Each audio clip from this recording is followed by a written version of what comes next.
If you ask a Bible believer for evidence that God created humans, one common response you'll get is that the existence of the human conscience is evidence for God.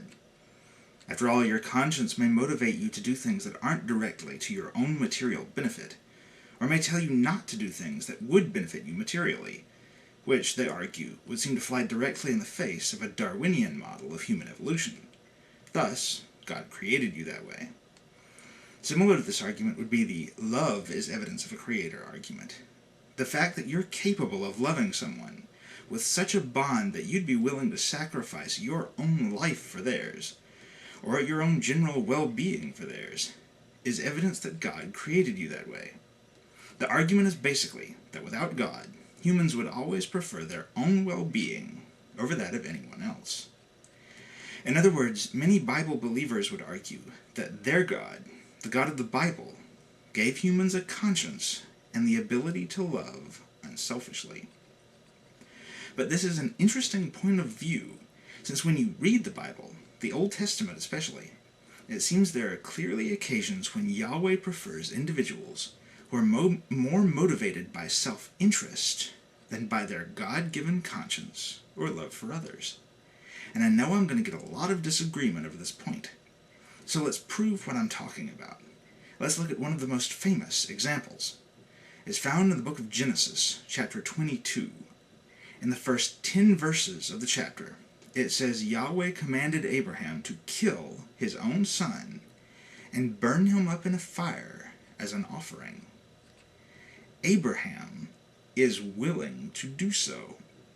In fact, it says in verses 9 and 10 that Abraham bound his son, laid him on the altar, and reached out for a knife to kill his son.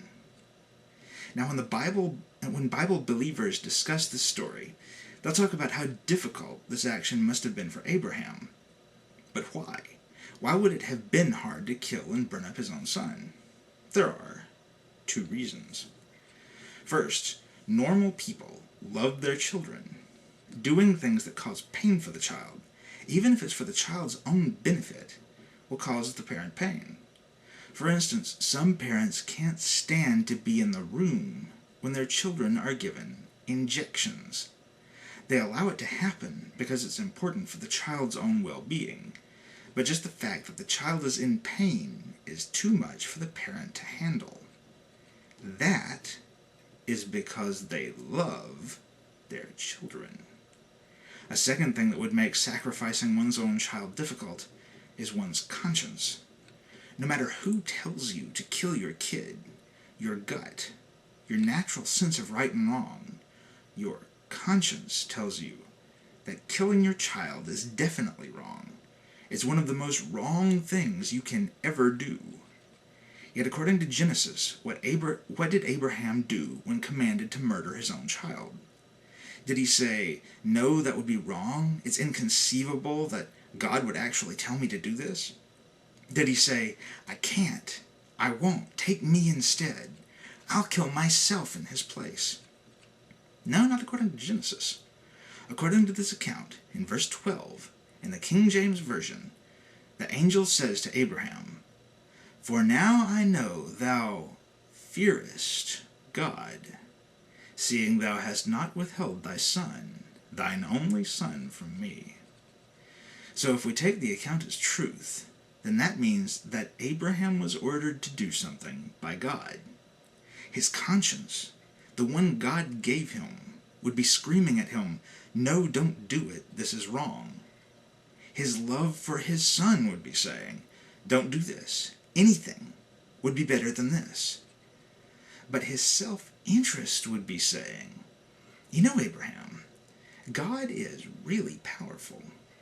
He can help you, or he can hurt you. If you do what God tells you to do, he can bless you. He can give you stuff. He can give you more sons and daughters and whatever else he wants.